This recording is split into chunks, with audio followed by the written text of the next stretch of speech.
IBM, helping people to share information around the world, is pleased to have made this program possible.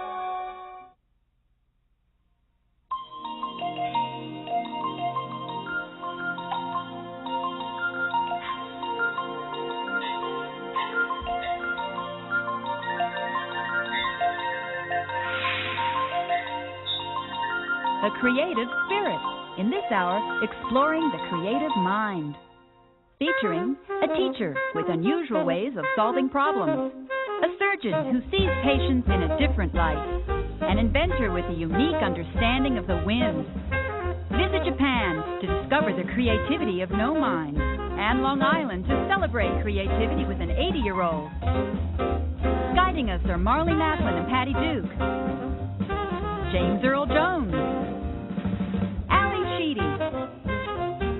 Super Genius, Wile E. Coyote, Jane Curtin with Creativity News, composer Benny Golson, and a few surprises.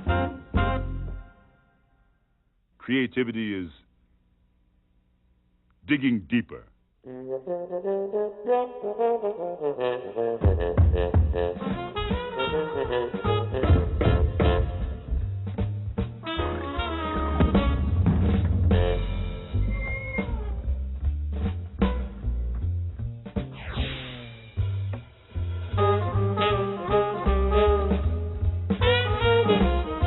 Not restricted to the arts or to the sciences, but any human activity can be done creatively by a child or an adult, as long as it's novel. That is, it has to be different from what's been done before, but it can't be just bizarre. It can't be different for the sake of being different.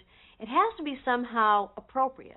I could talk now standing on my head, and that would be unusual, but unless I and other people found it was adaptive, I certainly wouldn't call it creative. If you have that combination of novelty and meaningfulness or value, then you've got something that's creative.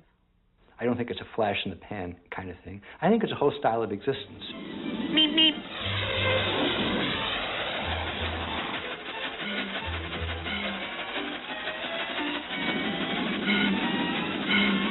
Meep, meep. I don't believe you learn by your triumphs. I think you learn by your mistakes. Not that you want to. Goodness knows it isn't something you want to do. But it's the stumblings that give us some clue as to what we're really driving for.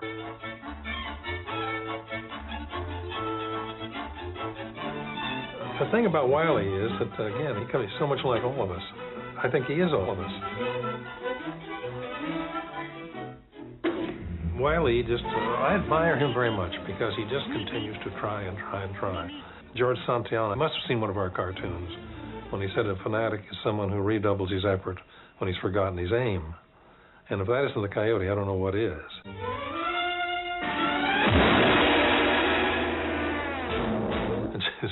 Okay. Now here's the birthplace of persistence. If you're not willing to do that, you don't have any right to be in the trade.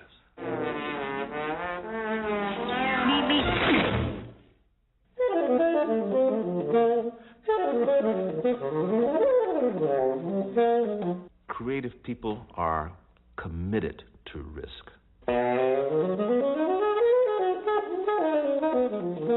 The creative person always walks 2 steps into the darkness.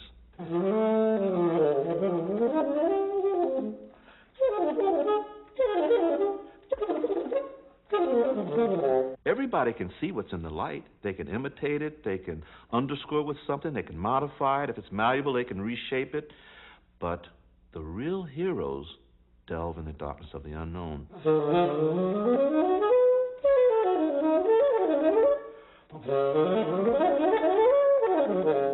I call it other things, where you discover other things. And I call it other things because when the new things are discovered, they have no name.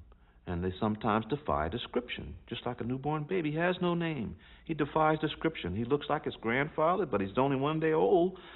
He looks like the mother, but he looks like the father, and he's wrinkled, you know. But after a while, he's beautiful, and he's got a name.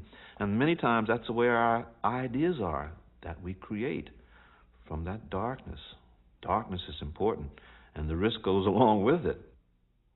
There are many people who have no desire to do anything different than anybody else, and that's fine. We need to have people who are technically expert, people who play wonderful third fiddle, if you will, or people who carry out what we call normal experiments in science, ones which sort of fill in the tiny little holes which were left by the great creators. But some people want to push beyond that, and that's a personality kind of thing. So nothing to do with how smart they are. So it's whether they're the kinds of people who like to confront obstacles. Only people who've got that kind of irritability, where they're not satisfied just to do what other people want to do, but who really want to put themselves on the line and take a risk and face the void of going beyond where other people have gone, who have any chance to do something creative. Creativity is not just about coming up with ideas. Really, creativity is about finding out what it is inside you that makes you really unique and potentially really great. And it's finding a way to express that fully in all parts of your life. I find I need creativity to climb, to solve a problem, to come up with ways of getting up routes that maybe have never been done before, or very difficult sections of climbs. Requires coming up with an innovative solution, such as, do I put my right foot here or my left foot there? That's problem solving.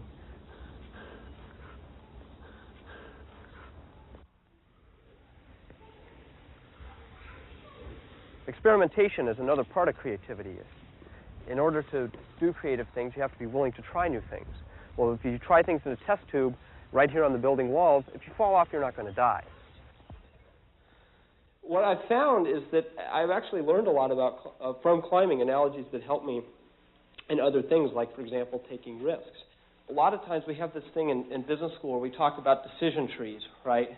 And you say, well, I could go this way or I could go this way, and then there's a probability, P, and then there's 1 minus P of these events if I go this avenue. And that's a very nice structured way of looking at things. It's real useful. Problem is that the probabilities change when you're committed. I find that a lot in rock climbing, for example. You could stand at the base of a climb and say, what are the probabilities of getting up this route? And you may find, for example, that looking from below, it looks really hard, and you say, oh, the probabilities are only 50-50, so therefore I'm not going to go up there. But if you're bold, you just do it, you commit yourself, all of a sudden when you run out from protection and you've got consequences of a fall, you start getting really creative and working really hard to stay on the rock.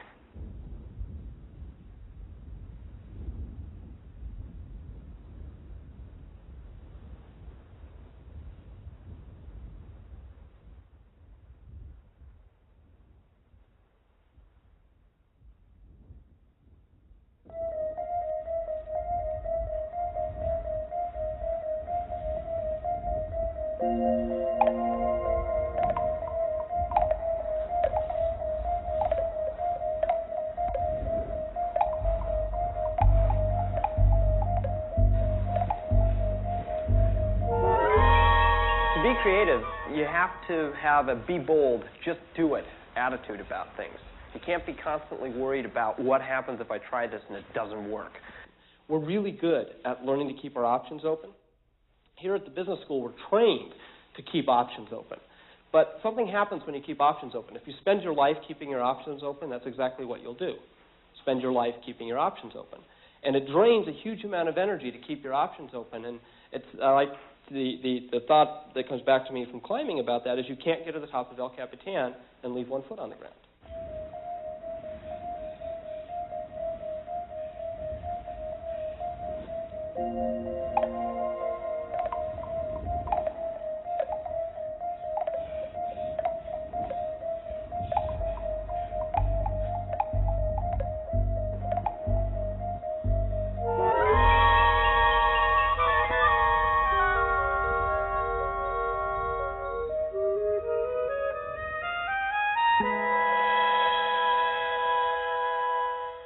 Creativity is not being afraid anymore.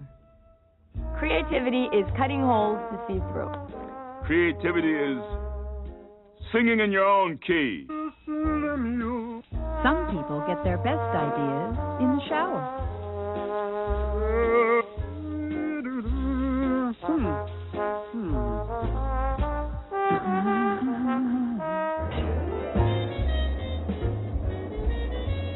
Other people get their best ideas while driving. Has this ever happened to you? You're out for a jog, you're completely relaxed, your mind a pleasant blank. Then, all of a sudden, into your head pops the solution to a problem you've been mulling over for days or weeks. And you can't help but wonder why you didn't think of it before.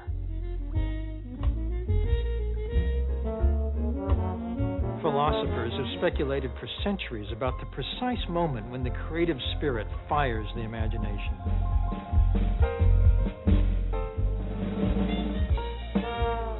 Mental space is like a vast inner galaxy, a steady murmur of fleeting impulses, few of which ever reach our conscious mind.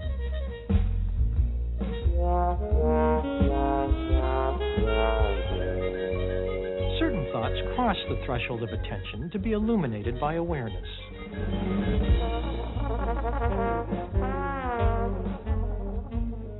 Our awareness is shaped by two powerful forces. The first is self-censorship, that inner voice of judgment which confines our creative spirit within the boundaries of what we deem to be acceptable. The other is habitual thinking, sometimes called psychosclerosis, hardening of the attitudes. These forces keep some of our most creative thoughts from ever seeing the light of day. Creativity can occur when we're willing to break out of our routine way of thinking and doing. First, immerse yourself in the problem. Gather all the information you can. Then, let your mind wander. Open yourself to suggestions. Explore anything that might be relevant. Once you've mulled over all the pieces, put the problem aside for a while. Allow the part of the mind that's free of self-judgment to do its work. Ideas flow into awareness, combining in new patterns and associations.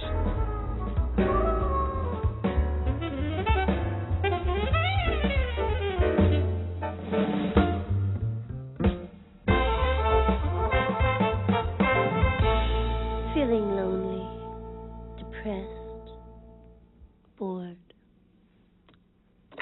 Call the Creativity Hotline. That's 1-900-INTUITION. You know how to use your intuition. Just calm yourself down and listen to your thoughts. You'll hear something very interesting going on in that wonderful mind of yours. Try it. Call 1-900-INTUITION. Hello. There's a concept that I've always really liked called the white moment. And athletes are really familiar with the white moment. There are those days where you're maybe running faster or climbing better or swimming faster, and it doesn't feel hard, but you couldn't just jump in and do that. There's a lot that goes into it, and you have this almost a let-go experience, and you see yourself perform, you think, God, I don't know how that happened, but it was amazing, and while you were doing it, it almost felt easy. And I'm curious if other people have had that same performances. There's just something really almost magical about it, at least for me, where I completely throw myself into it, and I'm oblivious to the fact that there's anybody else around me except perhaps the people I'm dancing with. And it's really, when it works, a really harmonious, unified feeling, because you're all moving together and you're aware of one another, but you're not aware of anything else that's going on around you. I almost think it's a way of you prepared so much that you are building a lot of the skills into an instinct. And I think once you've made the transition from actually developing the skills to actually absorbing them as part of your instinct, I think that in itself allows you to turn your brain off and just do it. The first time I was able to sail on a 50-knot day when the swells are up around 15 feet and you're going 40 miles an hour across the water, you simply don't have time to think about anything. And I went out and got slammed 50 times trying to jive back and forth until I finally decided just not to think about what I was doing. After that, it clicks. I've never really felt it as an athlete, the white moment, but I definitely have as a musician or as an artist. And when I paint, I forget. I forget to think. All I have is color. And when I play the piano, I lose sense of what's happening around me. I just play. And when the music comes out, it's just music. That's a really wonderful moment, and that's why I play the piano, and that's why I paint, is to lose thought. That white moment is sometimes called flow. During flow, your skills match perfectly with the demands of the situation. You're at your peak. You're fully attuned to what's going on. Only those parts of the brain that are absolutely relevant to what you're doing are most actively engaged. Another kind of flow state is the Zen idea of no mind, a state of complete absorption in what you're doing.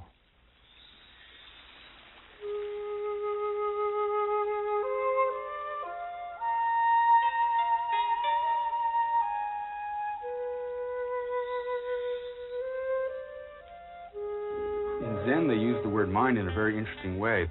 There's the mind, our own individual mind. But in Zen, the word mind is also a synonym for consciousness of the universe itself. In fact, they're not two. The mind of an individual and the mind of the universe are ultimately one. And so by emptying oneself of this small mind, we might say, of the individual's kind of intense self-consciousness, then one is able to tap into this larger mind. And so a master calligrapher, for instance, is doing his calligraphy in a kind of a no-minded way.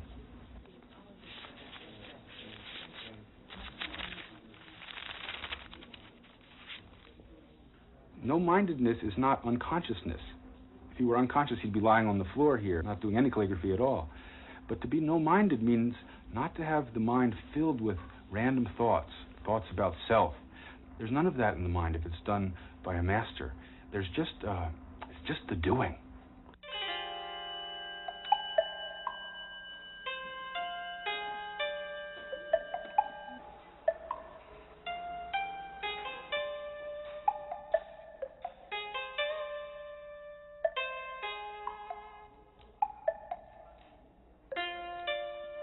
This attentiveness is an important component of Japanese creativity, and it's expressed in many different ways.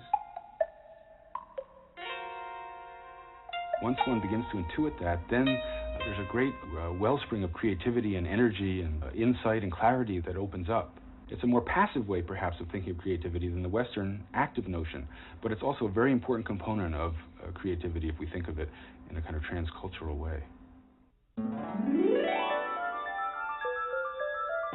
This is Jane Curtin with news of the creative spirit. This story just in from 5th century Greece, a note from the science desk with a little human interest touch. There's been some concern about the great thinker Democritus, the first person to conceive of the atomic structure of the universe. He has been observed sitting in the public square for days on end, apparently lost in thought. Concerned citizens called in Hippocrates, the town doctor. Well, the report is that he has examined Democritus and the worry is over. Democritus, it turns out, is actually stimulating his creativity by living inside his mind. Just a little meditation. Apparently, when you're lost in thought, some of your best ideas can be found. And now this.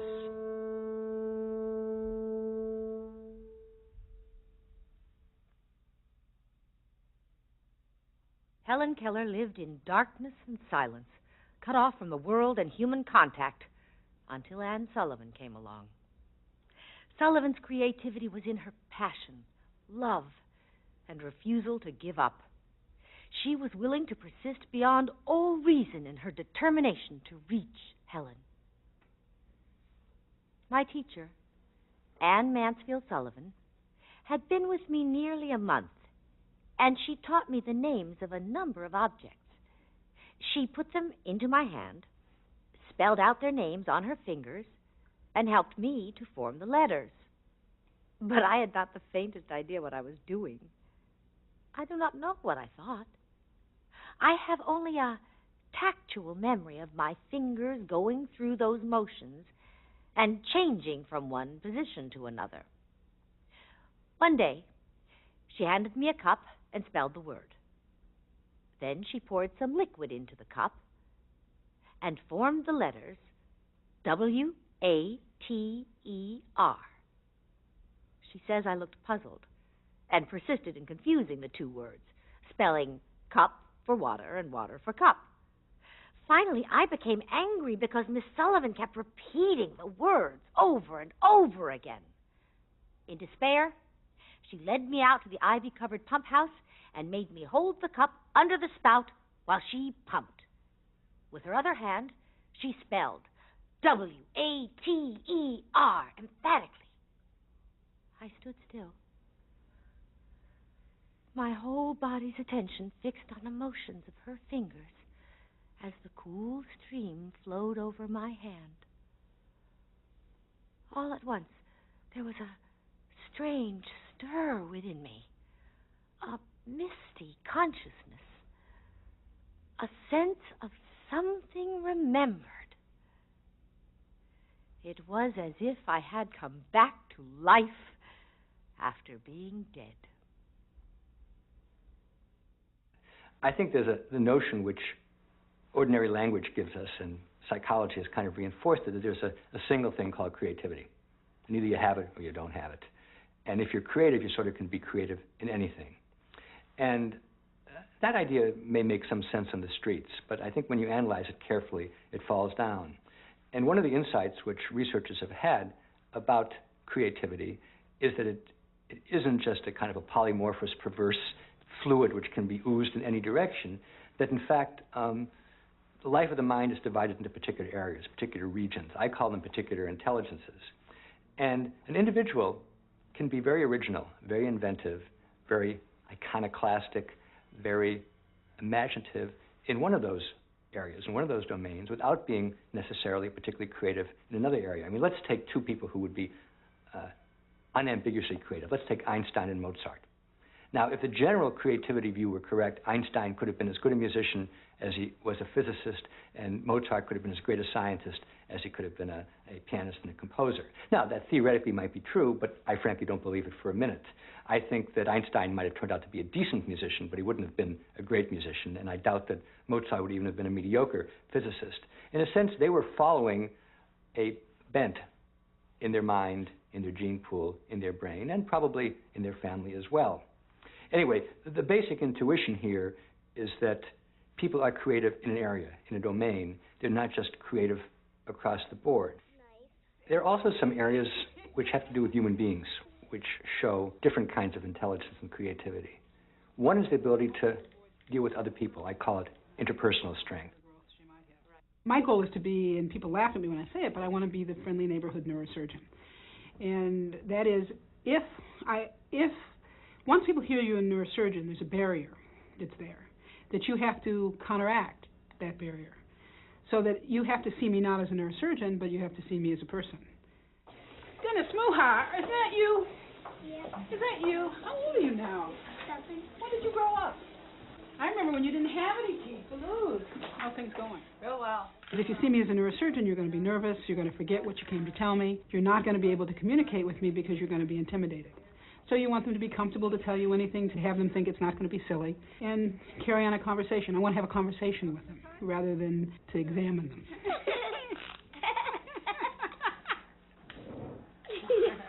You've been practicing. Well, I think you're trying to make people's lives better. Sometimes you get focused on disease, but you're really trying to make their lives better. So if you somehow treat their disease, but don't treat the social circumstances surrounding it or the psychological impact of it, they're just as sick. They're no more functional than they were before. School started? Yeah. What grade are you in school? First. First? How are you doing? Good. What's your teacher's name this year? Miss Goodman. Miss Goodman, is she nice? No. No? How come? Look at my finger here. Look way over here. Way over here. Way up high. Way down low. Follow my finger. Follow it, follow it. When you get in the car with your mom, you're going to say, she's so silly. She's nice. And silly. I think the biggest part of creativity in medicine is listening. You have to listen to what the patient is really saying as compared to what they are vocalizing. You have to listen to what your people who work with you are saying. Everybody who sees a patient has something to tell you. Her mom is not open to a body jacket. Yeah, so. But once we fuse her, we're going to lose some height. Right. But that's a considerable amount of correction, so the question is, where do you want to go? And for myself, I don't know yet. I'm being honest. Still deciding. Yeah. You have what urology thinks, what orthopedics thinks, what OT thinks, what the physical therapist thinks, what the ostomy nurses think, what nutrition thinks, what my nurse thinks, what the social service thinks. Everybody's looking from a different angle, and you get a better picture than if you look from one view. So at the end, we have 360 degrees view of that patient. It really doesn't sit. I mean, you have to position him very carefully to prop sit him. I'm just real concerned about the fact that I haven't noticed these problems with her fine motor skills and her atrophy in her hands before, and now it's showing up. Yeah. And I think this is a child that when she gets to be 3, we need to go ahead and test pretty quickly. Hips were fine. So she is growing. She has grown a little bit. But she's so tiny for 7. Yes, she is. She's 5 months old now? Almost. Is her head always kind of a little bit Yeah. laggy? Yeah.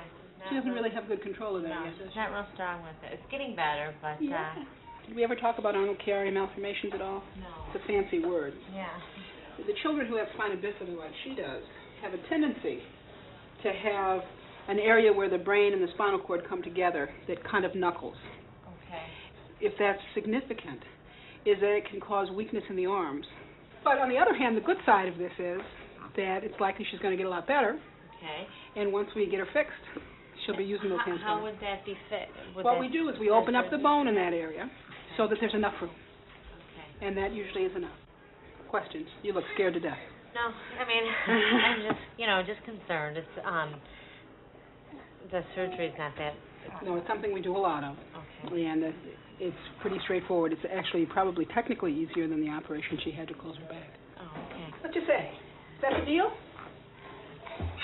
Is that the deal? Yes? Yes? No problem, right? People think the operation takes place in the room, but it really doesn't. The operation really takes place before you walk in the room. And the surgeon who walks in the room without having really thought through exactly what he's going to do and how he's going to do it is not nearly as good a surgeon. Okay. Now let's look back. We're going to flex a little bit again. Okay.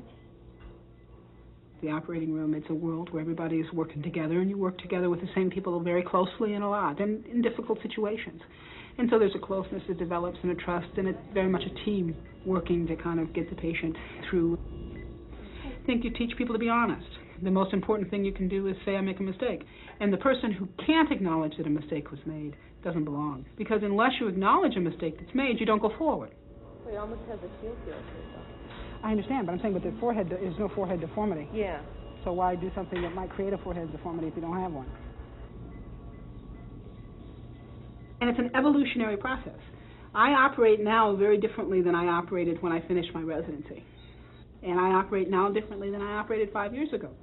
And I hope I operate now differently than I operate 5 years from now. Because unless I do that, then I'm not learning from each procedure and each test. I should learn how to do a little bit better. See? Yeah. Look at that. That's all there is to it. See? It's much easier to see against bone compared to against the cartilage of a little kid. Very much so. There you go. There it is. See? God, that's subtle. So we aren't going to have to go quite up so high.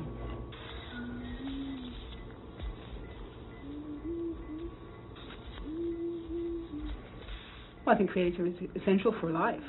Not a full life. I think it's essential for life. I think the people who are in not some aspect of their life, I think what aspect of your life creative varies. It may be in how you interact with your children or how you raise your children, or it may be in your hobbies. I think for many people, the creativity in their life is not in their job, but it's in their hobbies. But somewhere in your life, there has to be passion and excitement. There has to be some desire to go forward. Because without that, why live?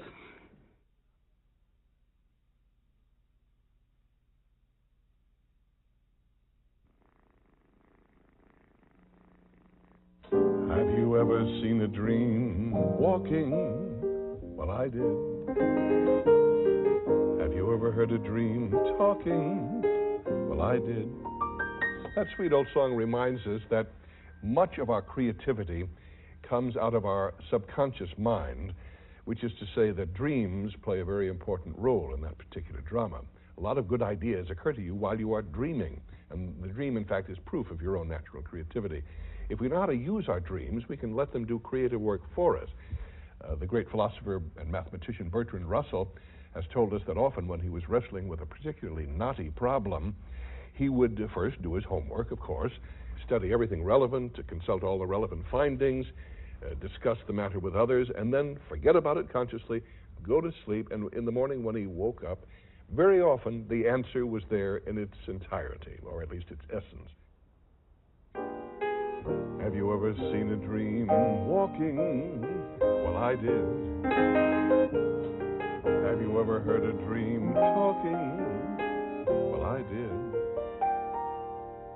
So don't just think that dreams are cuckoo and bizarre. Sometimes they are, but they can also help with problem solving and creativity.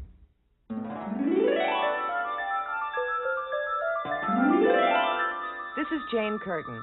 Well, the creative spirit has struck again, this time on a cool evening in 1865. The chemist Frederick August von Kekule has just discovered the elusive structure of the benzene molecule, a major breakthrough in organic chemistry. Mr. Kekule credits his breakthrough, and we'll have to take his word on this, to a daydream.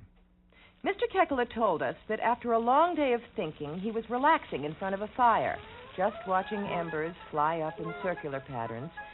Mr. Kekule says he then became transfixed, and as he half dozed, he saw the sparks dance in a snake-like way. Suddenly, the sparks formed a whirling circle as if it were a snake biting its own tail. In a flash of lightning, I awoke, Kekule reports, with a new, accurate picture of the ring structure of the benzene molecule. Mr. Kekule advises us, do a lot of hard thinking, then relax, and let yourself dream. And now this. Picasso at 20 could paint as well as anybody in the world. Einstein at 20 could do physics as well as anybody in the world. What they then did was they pushed the domain beyond where it had been, but they did it in what I would call a childlike way. They captured something about what it's like to be a child, both in the sense of being a free explorer of a domain, somebody with the whole world open to them, but also puzzling about the kinds of things that children puzzle about. Einstein asked, what would it be like to travel in a beam of light? I bet you many kids ask that question, but I bet you very few adults do. Yeah, that's it.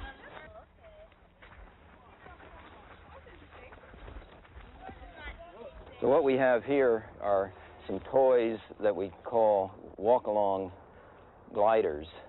If you just walk along like a piece of cardboard or paper, it's like air blowing against a mountain, but it's a mountain moving against the air, and the air goes up over that cardboard. So you have a little localized upcurrent, and if you have a efficient glider and you keep that upcurrent right underneath the glider will stay up, but it's not simple. It takes some skill. When you put people in the right circumstances, everyone is creative, and that was the genesis of this walk-along glider concept. Get the board quite close behind, and then walk forward a bit.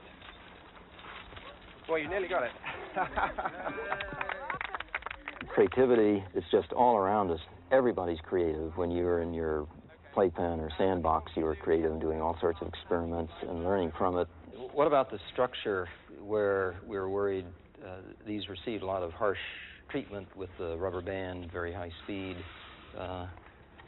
Is there a way of getting rid of the stress concentrations even by a little bit of hole or rounding? Certainly a radius would help that a lot. And would not be noticed. If you're with a bunch of people who are creative, you just can't help but be creative yourself, and all sorts of solutions start coming up. I'm sure it's going to take a lot of engineering and a lot of problems and things to solve. So if something breaks, it's an annoyance, but it doesn't stop you because you know you're going to get there. So we had confidence and just kept improving and improving and improving. And this business of confidence is a very important part of creativity. Let's see if I can see a launch. It's going up a little bit. We're at a very early stage with these models. It's really important to try lots of different ones and get them out and have real people testing them, breaking them, finding what works, what doesn't work, how you launch, what's easy, what's hard. Good, good, good! Yeah! Beautiful, Byron. Beautiful. Keep it going, keep it going, keep it going.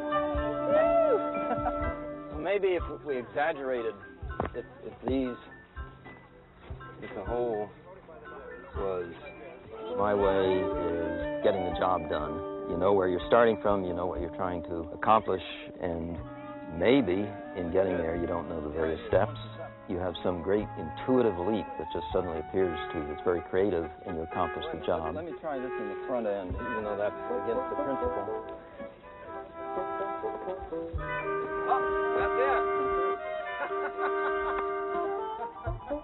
Yeah, that's it. The most important aspect of solving problems is don't use the word problem, just use the word challenge. There is no such thing as a problem, just a challenge.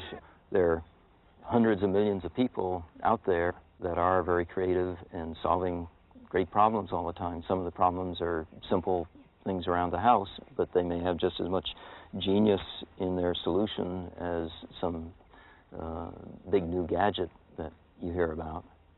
Just what you saw out here today, I think, was very educational. You learned a bit about the process of testing, and we learned most about invention, creativity. And I wonder if anybody has any questions or comments. I found it really easy to control because when I was flying it with my head, I was able to get it, when it started flying down, I was able to get it back up by using my hand. Well, creativity is, of course, important in finding solutions to these things, but something I associate with creativity that's absolutely most important is asking the right question. Once you've asked the question, lots of times people can come up with answers, a lot of ingenious answers, but asking that question is the most important. Of course, I think there is no such thing as a dumb question, except a question that you don't ask. Well, the one kid, David, who seemed to be the most aerodynamically proficient, said this one turned better. Yeah. And one other kid was talking about by putting his, when he's walking with his head, he could put his hand up here and that would change his pitch. I do have one very important capability or feature in the way my mind works. I don't feel threatened working with people brighter than I am. I don't care whether I make mistakes, whether they're much better at it than I am. I want to get the job done, and it gives a positive attitude. I think that's what really helps. Even though this material is weak and flimsy, quite a few of these survived the morning. Yeah, strength through weakness. I saw kids walk on them, pick them up and fly them. So. Yeah. Walk on them. We did along glass. Walk along. Walk upon. Walk upon. Daydreaming is very important. The only big ideas I've ever had have come from daydreaming. And I was rather poor as a student in some ways. I just never listened in class and was always daydreaming and had to therefore do all the work at homework time, which annoyed me because I'd rather do other things during that time. But as I look back on it, I think some of the daydreaming, gazing out the window, was probably more important than just listening to the teacher.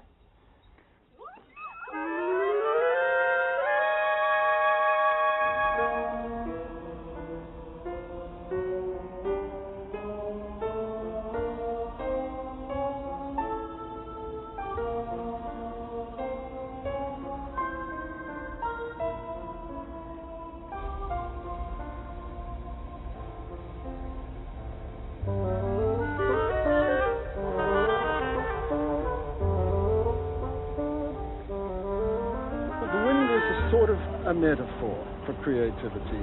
The wind is everywhere. It's available. If you don't grab it, it's gone. And it is surprising how often that has been used as a metaphor. Shakespeare talked about the winds blowing young men out into the world to search for their future. It was the winds which blew the great explorers across the Atlantic Ocean to find this country. Take a look where we are here, in this wind farm. This is a kind of creative approach to energy. You can't reap the energy from this wind unless you have a very well thought out, skilled piece of technology.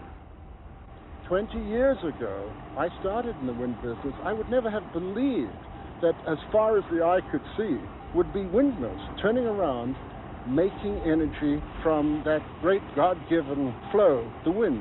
The mind must be able to receive these inputs, to challenge the old ideas, to view the world differently, to turn a problem upside down, to look at it from the other side. And quite often when you do that, you start to see the connections that make it work.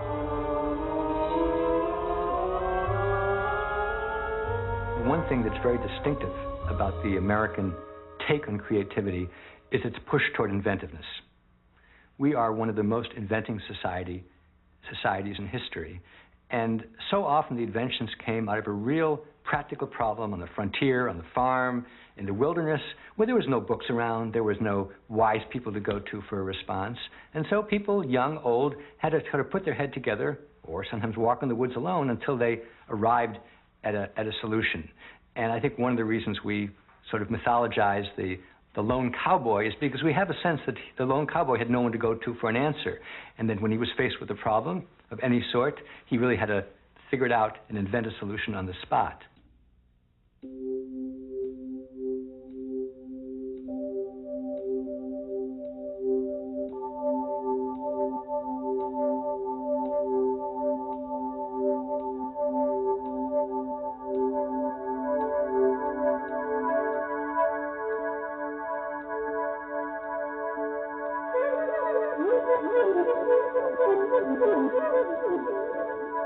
What was that? I have no idea.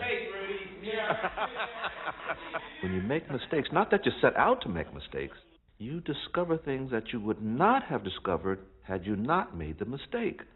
Sometimes, out of desperation, you come up with new things.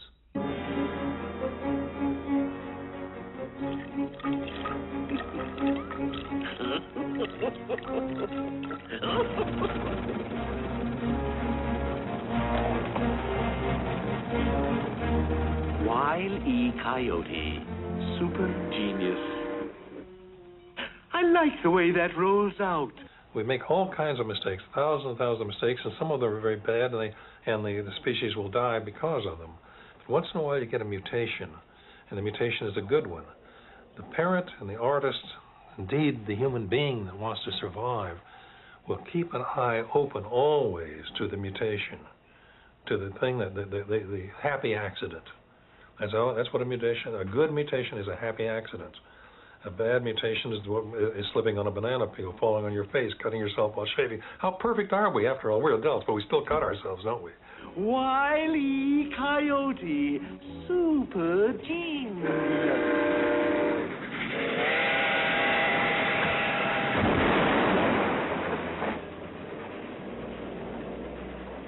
Wile E. Coyote, super genius. No animal is creative. They're adorable. They're, a lot of good things about animals, but they're not creative. And all humans are creative. It is one of the things that separates you from all those cute little things running around in the bushes. Not all of us, I repeat, are equally creative. Some are of dazzling creativity. Others are, not doing a heck of a lot. Stop telling other people, oh, that's a crazy idea. That'll never work. That'll cost too much. You may turn out to be right about those criticisms, but knock that off when the creativity is happening in front of you or in your own mind. Let it flow, then later it can be analyzed and evaluated and put to use, we hope.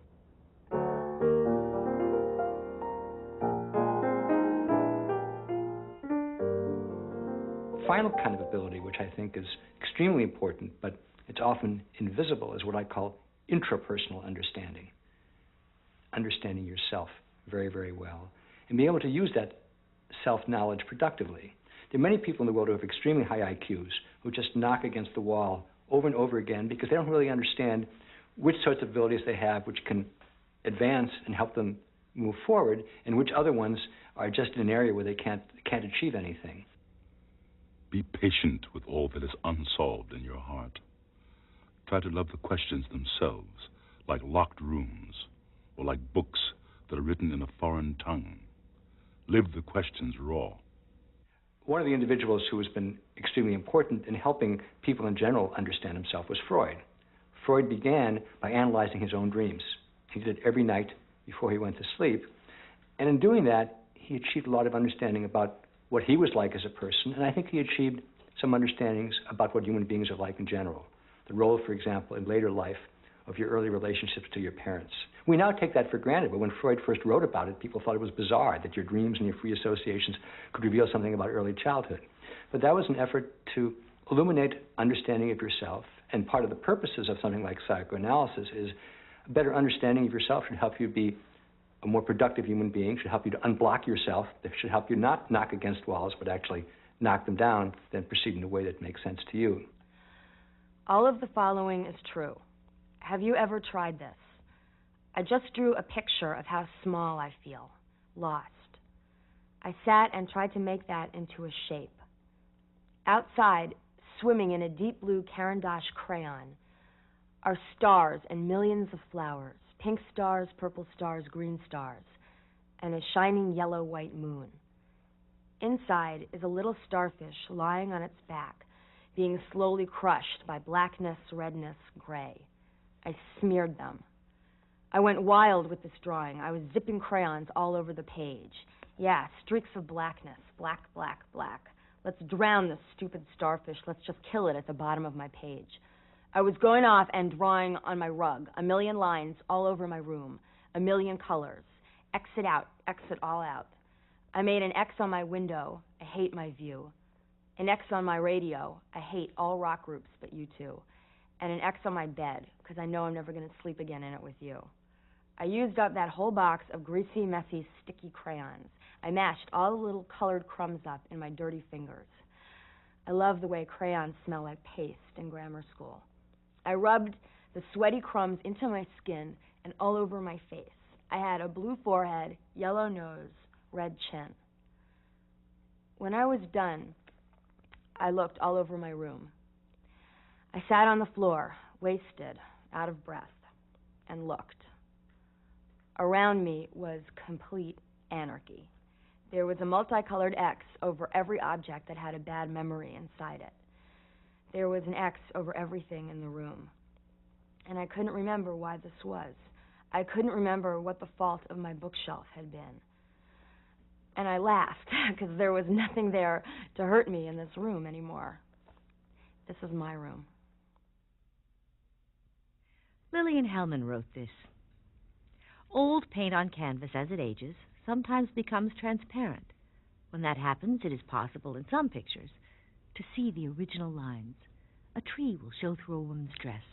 A child makes way for a dog. And a large boat is no longer on the open sea. That is called pentimento, because the painter repented, changed his mind. Perhaps it would be as well to say that the old conception replaced by a later choice is a way of seeing and then seeing again. This is a story about Bill Fitzpatrick, a man who discovered his creativity late in life. He is proof that what we are born with is always there.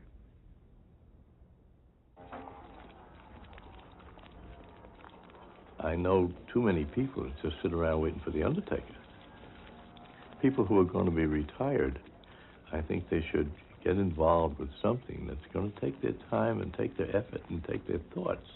They have to think that creative way and just don't lose it. Keep it going from the time you're a little kid, regardless of outside pressures or influences or your education or whatever. Just don't lose it and hang on. I mean, I'm 80 and I don't think I'm 80.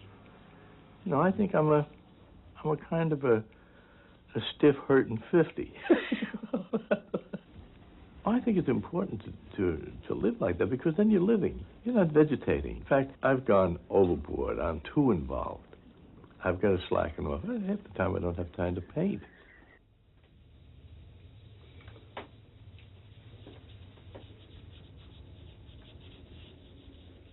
I remember when I was probably 8, 9 years old, drawing pictures of the Kaiser and what should happen to him from World War I, you know, and I thought I would become an artist. But then what happened, that the Depression hit, and I got a lot of various jobs like anybody did during Depression. Worked at anything that you could come up with. And eventually I got with Nabisco as a driver, a truck driver. And then for 31 years I worked in the various warehouses. In the meantime, when I felt like working at something, I would work at it. But mainly I had enough to do, taking, you know, with the family growing and running back and forth to work and working long hours. That's how I got into watercolor, because watercolor is easy to pick up and put down. Oh, I got to doing it seriously. I got to paint seriously when I retired. So then I got into shows and I began winning awards, and now I sort of have them all fooled, I guess. 'Cause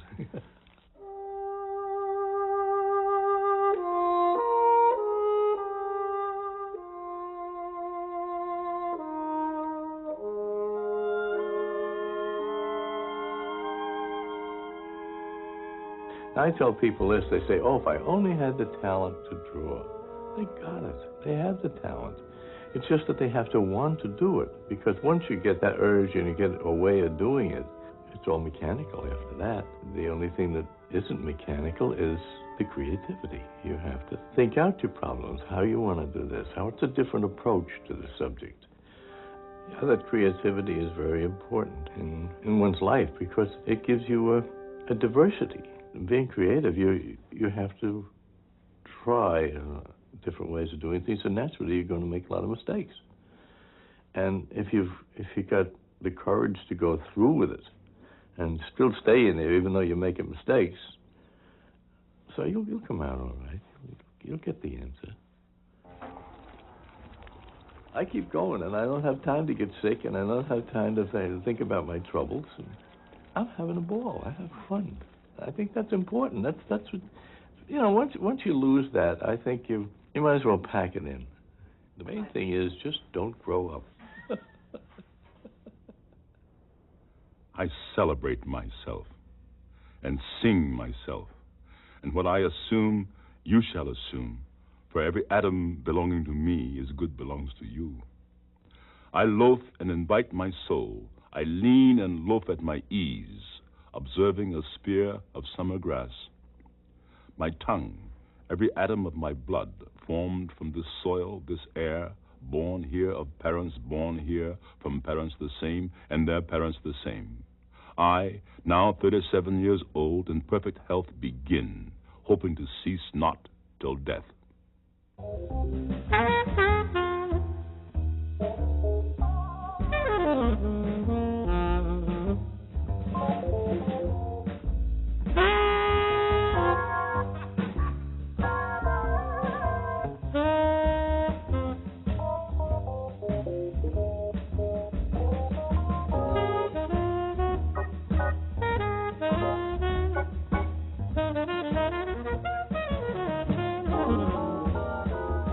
Joy, I'll tell you, people always talk about spirit, which is essential in jazz in particular. You're playing the notes, but it doesn't have the spirit there. Forget it, it's sterile. But it must also have joy. It's that element of joy that when you get on a bandstand or when you go to the score page to write, that propels you, that becomes an impetus for you to reach deep into your creative talents. In talking about joy, what a lovely word that is. I mean, when I think of joy, I think that you can't really write, you can't draw joy in a way that is, if you're doing joy, you've got to do something, it's got to be an elegant thing, you know, I don't know, pearls stuck on the top of it, you know, things like this, and all of your little goodies down the side, and it's surrounded by an aura of happiness, but it's really an elegant looking thing. Really a pleasure to see joy. And this big smashing O, just smiling at you sideways. You can turn sideways, put the zero this way, and this lovely, it's like the yes, isn't it? You might say that the last initial of joy is the first initial of yes. Isn't that lovely? Isn't that great? I never thought of that before. But then it's all decorated. It's all charming, and it has wings, you know. And so each one of these letters is like something. By God, it can take off. Yes, sir.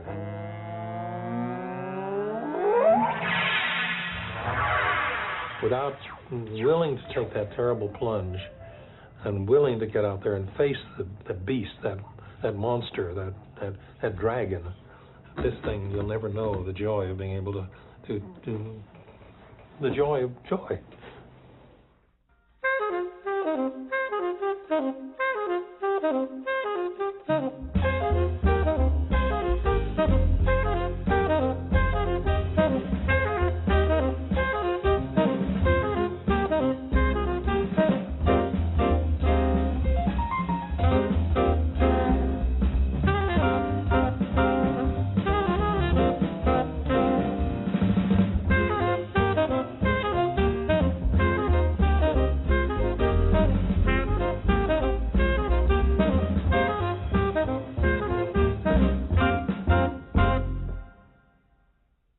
What's the matter, honey?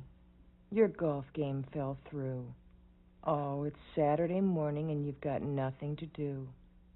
No, I can't help you. I have plans. Well, there are lots of things you could do, but it's not up to me to tell you what they are. As a matter of fact, I've got to leave in about 5 minutes. Well, you have hobbies. Think of something. Use your creative spirit. Bye.